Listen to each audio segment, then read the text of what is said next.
everyone, welcome back to my channel. My name is Lucy and in today's video I'm sharing with you the best FAE romances that I've read. If you're new to my channel, you may not know, but I am a huge fantasy romance obsessed. Fantasy romance is the subgenre that I probably read the most of. What I've really been trying to do is to break up different recommendations by different tropes, different types of fantasy romance, and give you each my favourites. So in today's video, I really just wanted to share with you my favourite FAE or fairy fantasy romance books, and just give you recommendations if you are looking for your next fairy romance. So without further ado, let's just get started, shall we? So, the first recommendation of mine would be an Enchantment of Ravens by Margaret Rogerson. Now this is a YA fantasy romance book that is basically about a human girl who has a kind of talent, a skill of capturing an essence. She's a painter and she does portraits, and she is tasked with basically doing a portrait of a FAE prince, I believe, and she captures something that he does not want her to see. So he basically takes her captive to the FAE realms, where she will stand trial for her crime of capturing this essence, I guess. And whilst they're exploring the FAE lands, it's very, very clear that something is amiss here. Something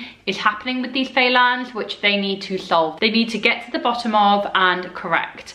So along the way, of course, because this is a journey story, there is a lot of traveling, lots of nights on the road with them, sharing tents and stuff, and they basically end up falling for each other. So it's a beautiful fairy romance, quite unique in the concept of she's a painter, she's an artist, and yet she has this talent for capturing somebody's soul on the canvas. It's amazing. The writing's very well written. Margaret Rogerson is such a talent that I think it just needs more hype, honestly. Her books are really, really good, and Enchantment of Ravens was just very magical.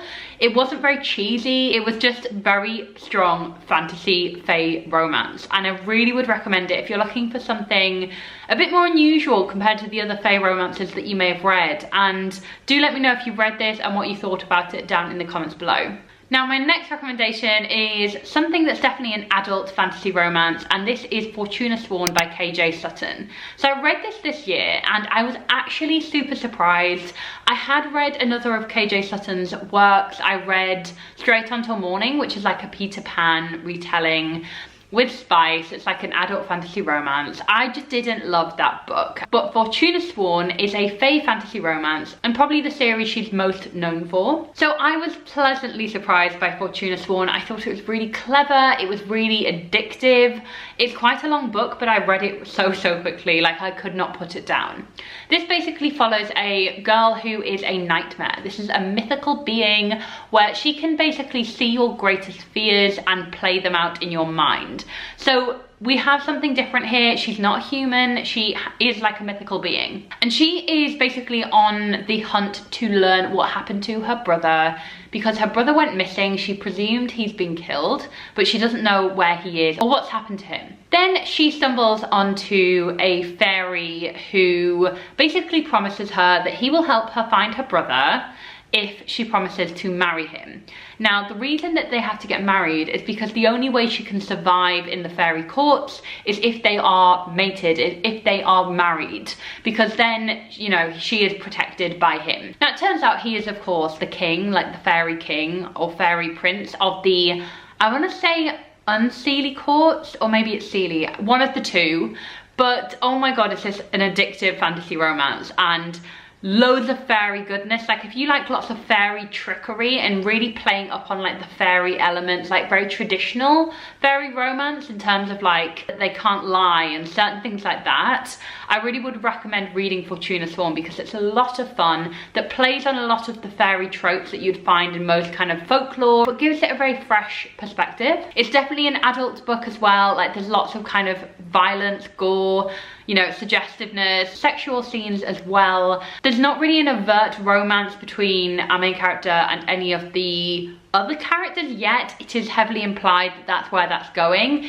It is a larger book series, like there are lots of books in the Fortuna Swan series, so I'm definitely going to continue to read this series. I was really blown away, and I think you will be too. Now I'm only going to touch on this very briefly. I have to mention the ACOTAR series, A Court, Thorns and Roses by Sarah J Maas. This is one of the best fairy romances I have read, guys. I'm just going to say it there. Every single book in the series, Sarah J Maas manages to up her game and blow me away. Now I am a big fan of the original trilogy, so A Court, Thorns and Roses, A Court of Mist and Fury, and A Court of Wings and Ruin, but I also adored A Court of Silver Flames, which is Nesta's book, so the sister of Faerie, who is our main character in the first 3 books.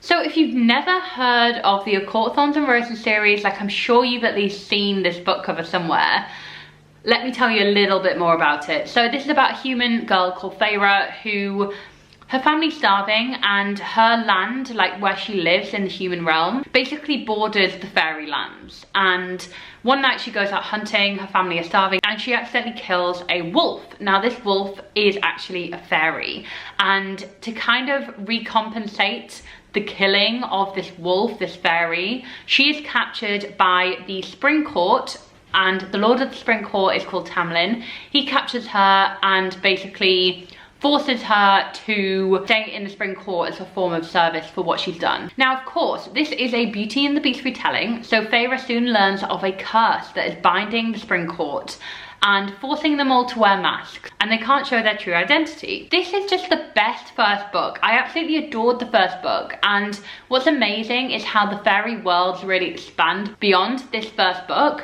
We only really see the Spring Court in the first book, but then in the second and third books, we see a lot more of the other courts. So the Night Court features heavily, as you'll know if you've read the series, and all in all, like lots of incredible fairy goodness, lots of spicy romance, and honestly the romance is some of my all-time favorite in YA adult fantasy in general. So if you want a fairy romance and you haven't yet read this, just do it. Like, you won't regret it. It is incredible, and it's hyped for a good reason. Now, the next series, I recommend this a lot in my fantasy romance videos, which all will be linked down below. I've created a playlist of all my fantasy romance videos so you can get all the recommendations you need. But I do mention this series a lot, and that is the Married to Magic series by Elise Cover. Now, I particularly wanted to recommend the second book in the series, which is called A Dance with the Fae Prince. Now, you don't really have to read these books in order. They are kind of very loosely connected, like you hear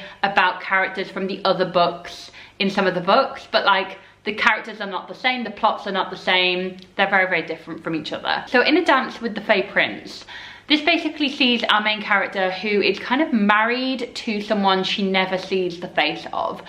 She is like poor, she's destitute, she needs to be married to someone, and she gets married to this like mysterious guy who, again, she never sees his face, even when they dine together. Like, she's never seen who this person is that she's married to, but she is living in luxury, like obviously in this gorgeous like palace, this big house. However, there definitely starts to be like a tension brewing between this mysterious guy, her husband, and our main character.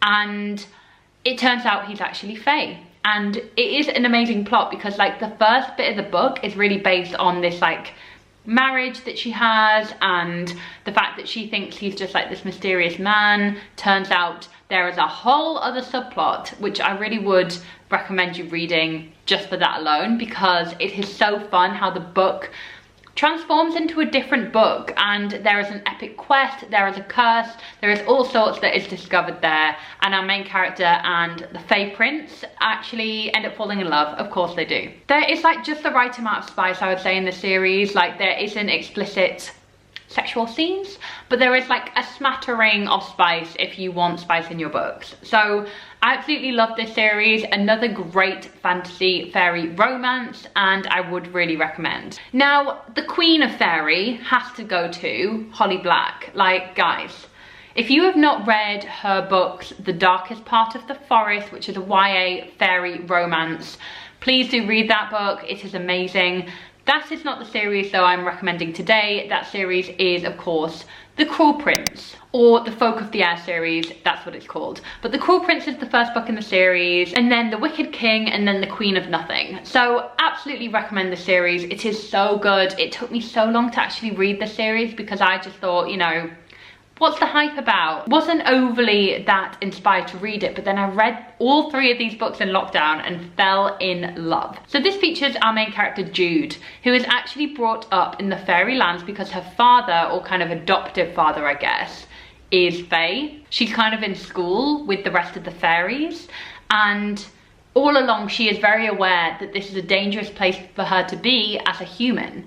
Now, her main adversary in this book is Prince Cardan, who is a fairy prince, and it is complete enemies to lovers in the sense that Jude and Cardan can't stand each other. Like, they are actually really cruel to each other, hence the title, The Cruel Prince. Like, he is awful to her, and like, if you don't like that vibe in your romances, you may not like this series, but they have an amazing romance. And the fairy goodness in this book, Holly Black is the queen of fairy for good reason. She really plays into everything you know about fairies in terms of like iron, in terms of like the lies, in terms of fairy food and what you shouldn't eat as a human.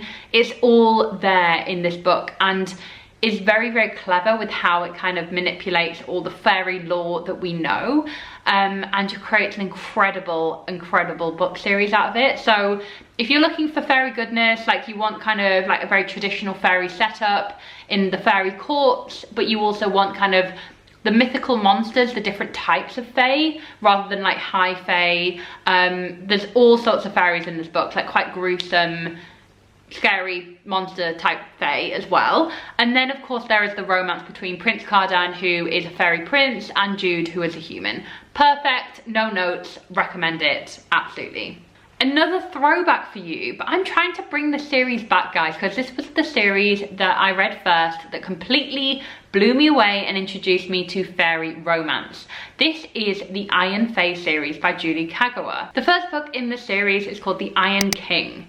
And oh my god, the series, it's an oldie but a goodie. And if you've not yet read this yet and you want some YA fairy romance, like this is just going to be perfect for you. So this follows our main character Megan Chase, and Megan has a normal life. Like, she goes to school, she doesn't feel like she fits in, but she has her best friend who is interesting and plays a big part in this book later on.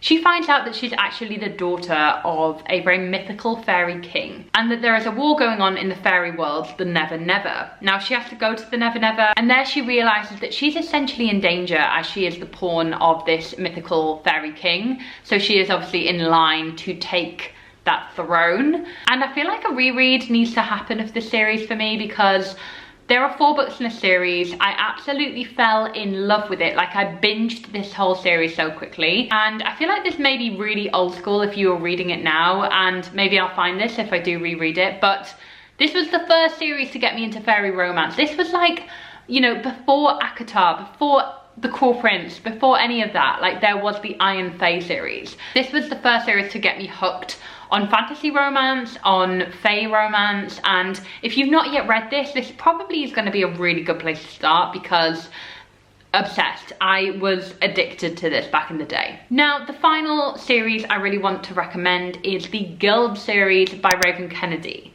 Now, I was really skeptical. I did not love the first book, I will be honest with you guys, but so many of you commented saying just get to the second book and then you will really enjoy it. And you were all right. Now, on the surface, this doesn't seem like a fairy romance series. So this follows our main character, Oren, who is made out of gold. She is basically the favourite pet of Prince Midas, or King Midas.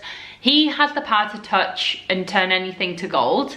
And he touches her, like long ago, he turns into, and she is turned into gold, and he kind of keeps her as his like most prized possession. In the first book, they're like sickeningly, like not in love, but like she's obsessed with him, and that really pervades into the second book. But the key thing about the second book is that she is captured by an enemy nation who are at war with King Midas, and we find out that that enemy nation is connected to the Fae. Now the Fae have long been kind of extinct in this world, and they've been hunted to extinction, I believe.